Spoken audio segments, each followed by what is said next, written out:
Welcome back to my YouTube channel enjoy English with Bhavya ma'am. आज हम beehive book की हमारी next poem on killing a tree by Gieve Patel करेंगे। जीव पटेल कौन थे? ये बहुत ही बड़े इंडियन पोएट थे प्लस प्ले राइट भी थे। इन्होंने जो फर्स्ट प्ले लिखा था उसका नाम प्रिंसेस था एंड आपको पता है ये पेंटर भी थे।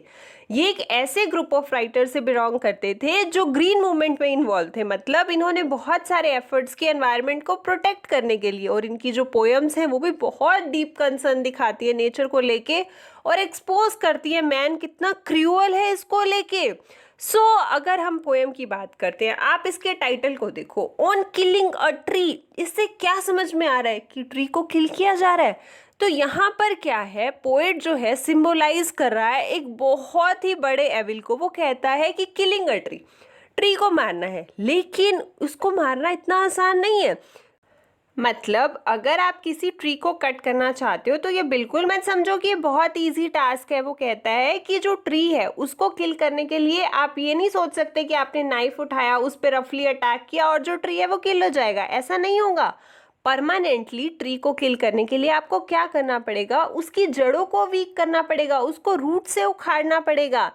इनडायरेक्टली पोएट जो है उसी तरीके से हमें क्या कहना चाहता है कि हमारी जो सोसाइटी है उसमें जो सोशल लेवल्स हैं वो बहुत ही ज़्यादा प्रिवेल कर रहे हैं और हम लोग क्या करते हैं, सिर्फ उन्हें क्रिटिसाइज करते रहते हैं लेकिन कुछ करते नहीं है। तो जो सोसाइटी है उसको क्या करना चाहिए, इसको इन सभी एवल्स को रूट अप करना चाहिए, एकदम जड़ से उखाड़ के फेंक देना चाहिए ताकि ये परमानेंटली जो है डाई कर जाए। Now let's begin with the poem on killing a tree. It takes much time to kill a tree. Not a simple jab of the knife will do it. देखो, it takes much time. बहुत time लगता है एक tree को किल करने में। Not a simple jab. जैब क्या होता है? एकदम रफली अटैक करना, एकदम सडनली हिट करना किसी चीज़ पे। तो वो कहता है कि अगर आप सिंपली क्या करते हो, नाइफ के साथ ट्री पे अटैक करते हो तो उससे कुछ नहीं होगा। ये कहना चाह रहा है not a simple jab of the knife will do it. अकेले एक नाइफ के हिट के बस की बात नहीं है एक ट्री को मारना, क्योंकि it has grown slowly consuming the earth, rising out of it, feeding upon its crust. वो कहता है क्योंकि ये जो ट्री है वो ग्रो हो चुका है। कैसे? धीरे धीरे। कंज्यूमिंग द अर्थ, अर्थ से उसने काफ़ी कुछ कंज्यूम किया है, काफ़ी न्यूट्रिएंट्स लिए हैं, सब कुछ लिया है, जो भी उसकी नरिशमेंट के लिए उसे चाहिए था वो सब उसने लिया है। और उसकी हेल्प से राइजिंग आउट ऑफ इट, वो वहाँ से राइज हुआ है, धीरे धीरे बड़ा है। फीडिंग अपॉन इट्स क्रस्ट, इसका मतलब क्या है? क्रस्ट क्या होती है? Outer most layer of the earth. तो कहता है कि जो अर्थ की आउटर मोस्ट लेयर है उससे भी इसने क्या किया? प्रॉपर फीड किया, जो भी इसकी रिक्वायरमेंट थी इसने फुलफिल किया। Absorbing years of sunlight, air, water, absorb किया कई सालों तक। ट्री एक दिन में तो ग्रो नहीं होता ना, कितने साल लग जाते हैं। तो वो कहता है कि इसने ऑब्जर्व किया है, एब्जॉर्ब किया है बहुत सालों तक। क्या? Sunlight, air, water and out of its leprous hide sprouting leaves. और उसके अंदर से, लेप्रस बच्चों क्या होता है? एक तरीके की डिजीज होती है और हाइड यहाँ पर स्किन के लिए रेफर किया गया। ये जो डिजीज होती है ना, ये ऐसी डिजीज होती है जिसमें जो पर्सन होता है या जिसको भी ये डिजीज हो जाए उसकी जो कलर होता है स्किन का वो बहुत ही डिसकलर्ड हो जाता है। ठीक है, तो यहाँ पर वो इनडायरेक्टली क्या कहना चाह रहा है, इसकी बार्क के बारे में बात कर रहा है। वो कहता है कि इसकी जो बार्क है वो क्या हो जाती है? बहुत ही ज़्यादा डिसकलर्ड हो जाती है और उसमें से क्या ग्रो करने लग जाते हैं? लीव्स, स्प्राउटिंग लीव्स यानी ग्रोइंग लिव्स। ये पैरा क्लियर हो गया। ये कहता है कि बहुत टाइम लगता है ट्री को मारने में, अकेले simple jab of the knife, मतलब simple hit of the knife के बस की बात नहीं है। ये ग्रो कर चुका है, धीरे धीरे इसने अर्थ से सब कुछ कंज्यूम किया है, वहाँ से ये राइज हुआ है, outer most layer of the earth के ऊपर से इसने सब कुछ फीड किया है, कई सालों तक सनलाइट लिया है, एयर लिया है, वाटर लिया है, and out of its leprous hide. और इसके अलावा इसकी ये जो डिसकलर्ड बार्क है यानी इसकी जो ये रंगहीन चमड़ी है उसमें वो क्या करता है? ग्रो करता है, लिव्स को, पत्तियों को खिलाता है। So hack and chop, but this alone won't do it. Not so much pain will do it. The bleeding bark will heal, and from close to the ground will rise curled green twigs, miniature boughs, which if unchecked will expand again to former size. देखो, so hack and chop. Hack and chop का मतलब क्या है कि आप कुल्हाड़ी से उसके ऊपर मतलब मारते हो, ठीक है। चॉप आपको पता है पीसेस करना, तो आपने क्या किया, बहुत ही भारी तरीके से कुल्हाड़ी मारी और उसके पीसेस करने की कोशिश की, but this alone won't do it. इस अकेले इस कुल्हाड़ी से कुछ नहीं होगा, इससे ट्री की डेथ नहीं होगी। Not so much pain will do it. मतलब क्या होगा, इतने से काम नहीं चलेगा, इतना ज़्यादा दर्द देने से इसे कोई फ़र्क नहीं पड़ेगा। मतलब इसको और ज़्यादा पेन की ज़रूरत है। ये छोटे मोटे तो उसको कोई असर ही नहीं होता। वो कहता है द ब्लीडिंग बार्क। देखो ब्लीडिंग का मतलब क्या होता है, खून निकलना। जब हम इंसानों को चोट लगती है, कुछ लग जाता है तो ब्लीड करते हैं ना हम, खून निकलता है ना। वैसे ही उसने क्या बोला है कि जो ट्री की बार्क होती है, उसका जो तना होता है, ठीक है, वो क्या करता है, ब्लीड करता है। ब्लीड यानी क्या करता है, उसमें से एक लिक्विड निकलता है। अगर आपने कभी ध्यान से देखा हो तो वाइट वाइट कलर का आपको लिक्विड दिखता है, कई बार इसकी बार्क में से निकलता हुआ। वो कहता है कि अगर आपने उस पर कुल्हाड़ी मार दी, आपने कोशिश की कि पीसीज हो जाए, लेकिन ऐसा नहीं होगा। सिर्फ क्या होगा, उसमें से थोड़ा सा लिक्विड निकलेगा, लेकिन ये भी विल हील। हील का मतलब होता है रिकवर होना। वो भी क्या हो जाता है, रिकवर हो जाता है। And from close to the ground will rise curled green twigs. और क्या होगा कि ग्राउंड के पास से, मतलब बिल्कुल जहाँ नीचे वाली जगह से जहाँ पर भी वो कट हुआ है, वहाँ से क्या होगा, वो रिकवर होना शुरू हो जाएगा। और उसमें क्या राइज होने लगेगा, फिर से कर्ल्ड, थोड़ी बहुत मुड़ी हुई, कैसी, ग्रीन कलर की ट्विग्स। ट्विग्स यानी छोटी छोटी टहनियाँ आने लगेंगी। मिनिएचर बोज, मिनिएचर यानी बहुत ही ज़्यादा छोटी, और बोज यानी ब्रांचेस, ठीक है, वो भी फिर से खड़ी हो जाएंगी। विच इफ अनचेक्ड, और अगर हमने क्या किया, उन ब्रांचेस का, उन टहनियों को अनचेक छोड़ दिया, मतलब उनको नहीं रोका, तो क्या होगा कि वो जो ब्रांचेस हैं वो फिर से एक्सपेंड हो जाएंगी और किस पे आ जाएंगी, अपने फॉर्मर साइज पे आ जाएंगी। फॉर्मर साइज यानी उनका जो पहले वाला साइज था, ओरिजिनल साइज था, उस पे आ जाएंगी। तो ये पैराग्राफ क्लियर हो गया। वो कह रहा है कि अगर आप सिर्फ हैक एंड चॉप करोगे तो उससे कुछ नहीं होगा, ट्री को कुछ नहीं होगा। इतना पेन उसके लिए सफिशिएंट नहीं है, क्योंकि इतने पेन से सिर्फ क्या होता है कि उसकी बार्क में लिक्विड निकलता है, और जो लिक्विड है वो with the passage of time recover कर जाता है, और जहाँ से कट लगा होता है, मतलब from close to the ground, वहाँ से फिर से टहनियाँ उगने लगती हैं, ब्रांचेस आने लगती हैं, और अगर आप उनको चेक नहीं करोगे तो फिर से वो अपने ओरिजिनल साइज पे भी आ जाती हैं। अब क्या करता है, ये जो पोएट है ना बहुत समझदार है, इनडायरेक्टली काफ़ी कुछ बोल जाता है।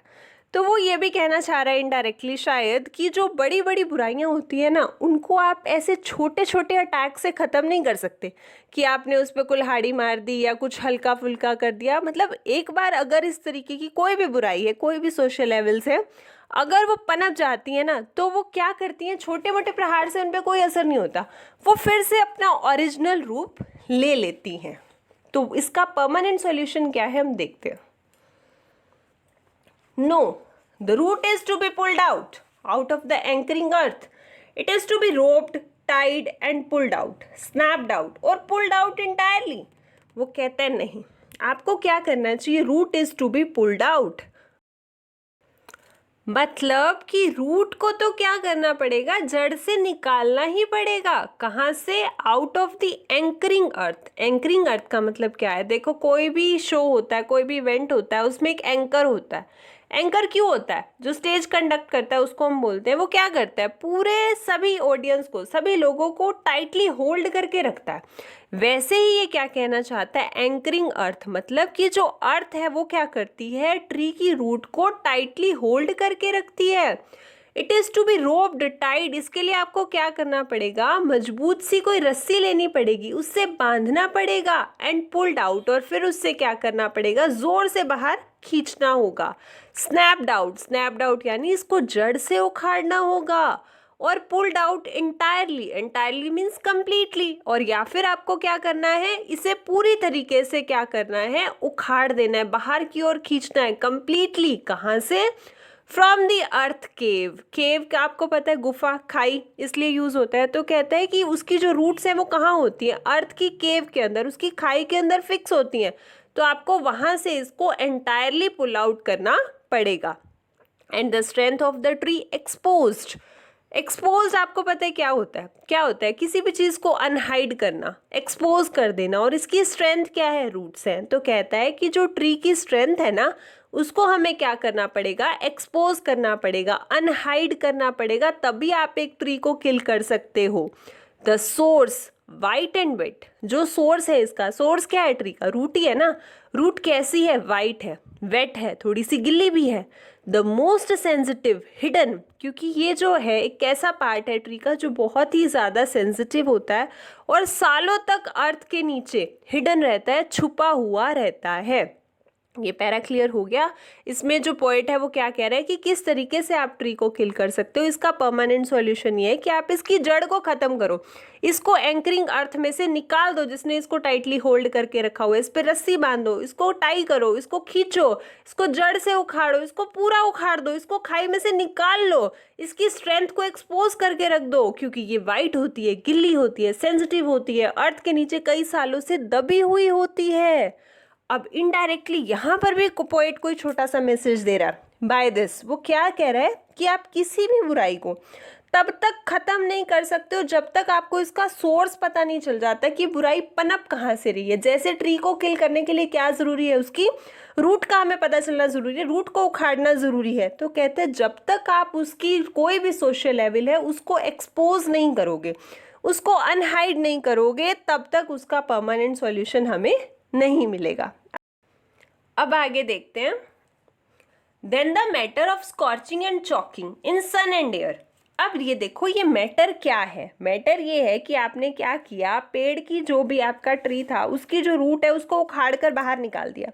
अब बाहर आपने उसको छोड़ दिया सूखने के लिए, किसमें, सन में छोड़ा, एयर में छोड़ा। उसके बाद उसका रिजल्ट क्या होगा कि वो स्कॉर्चिंग एंड चॉकिंग, चॉकिंग का मतलब होता है सफोकेटिंग, तो उसकी जो रूट्स हैं वो क्या होंगी, अनेबल टू ब्रीथ, उसको सफोकेशन होने लगेगी, वो ब्रीथ नहीं कर पाएंगी, उसका दम घुटने लगेगा।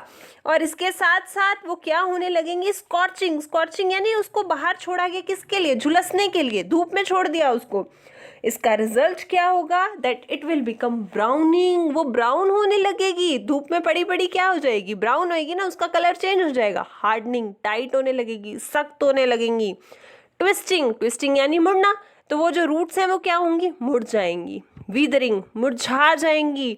और जब ये सारी चीजें हो जाएंगी तो permanently then it is done, तब पूरी तरह से क्या होगा, ट्री की डेथ होगी। तो इस पैरा में क्या था कि जो हमारा मैटर है, मेन हमारा मुद्दा क्या है कि आप ट्री की रूट को निकालो और उसको छोड़ दो, एयर में छोड़ो, सन में छोड़ो, और उसका रिजल्ट क्या होगा कि उसका दम घुटेगा, वो पूरी तरीके से झुलस जाएगी, ब्राउन हो जाएगी, हार्ड हो जाएगी, मुड़ जाएगी, मुरझा जाएगी, और इस तरीके से पूरी तरीके से वो खत्म हो जाएगी। और इनडायरेक्टली मैसेज फिर से आपको कुछ मिला क्या, कि किसी भी बुराई को, किसी भी एविल को अगर आप खत्म करना चाहते हो परमानेंटली, तो आपको क्या करना पड़ेगा, उसको जड़ से उखाड़ना पड़ेगा, ताकि वो दोबारा लाइफ में एंटर ना कर सके इस तरीके के सोशल एविल्स। तो ये हमारी पोएम थी। आई होप सबको अच्छे से समझ में आ गई होगी। इससे हमें क्या मैसेज मिला कि जो ट्रीज होते हैं वो हमारी लाइफलाइन होती हैं, वो भी ह्यूमन बींग्स की तरह होते हैं, हमें उनको कोई हार्म नहीं पहुंचाना चाहिए। तो क्लियरली पोइट हमें यही मैसेज दे रहा है कि आप इन्हें काटो मत, हार्म मत पहुंचाओ। डिफोरेस्टेशन जो है इसकी मेन थीम रही ही है। तो डिफोरेस्टेशन में क्या होता है कि फॉरेस्ट को हम लोग क्या करते जा रहे हैं, क्लियर करते जा रहे हैं, रोड्स बनाने के लिए, फर्नीचर बनाने के लिए, फॉसिल फ्यूल के लिए, और ये सब चीज़ें क्या है, हमारे इकोसिस्टम के लिए बहुत ही ज़्यादा हार्मफुल है। सो बी अवेयर, हमें ट्रीज को कट बिल्कुल नहीं करना चाहिए। Now let's begin with the poetic devices.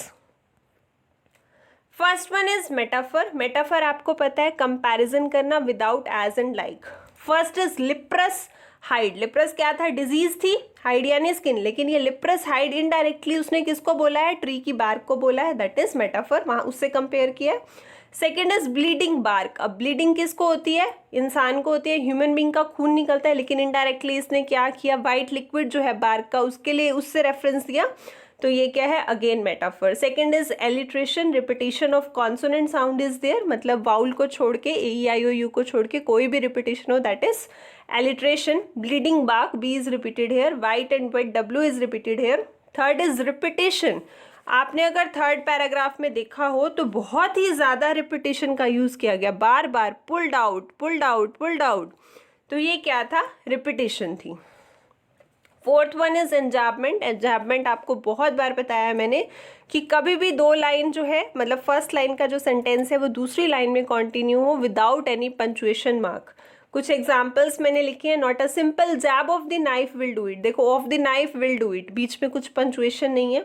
तो सेकंड में भी ऐसे ही है, feeding upon its crust, feeding के बाद अपॉन नीचे आ गया, कोई कुछ नहीं था। थर्ड में भी again hidden for years, hidden और 4 ईयर्स के बीच में कुछ पंक्चुएशन नहीं रहा है। और अगर हम राइम स्कीम की बात करें तो इस पोएम में कोई भी राइम स्कीम नहीं थी, ये बिल्कुल ही फ्री वर्ड्स में लिखी गई है। और अगर आप ध्यान से देखो, राइम स्कीम तो छोड़ो, इसके पैराग्राफ की इक्वल लेंथ भी नहीं है, किसी पैरा में कितनी लाइन है, किसी में कितनी लाइन है। सो ये हमारी छोटी सी पोएम थी।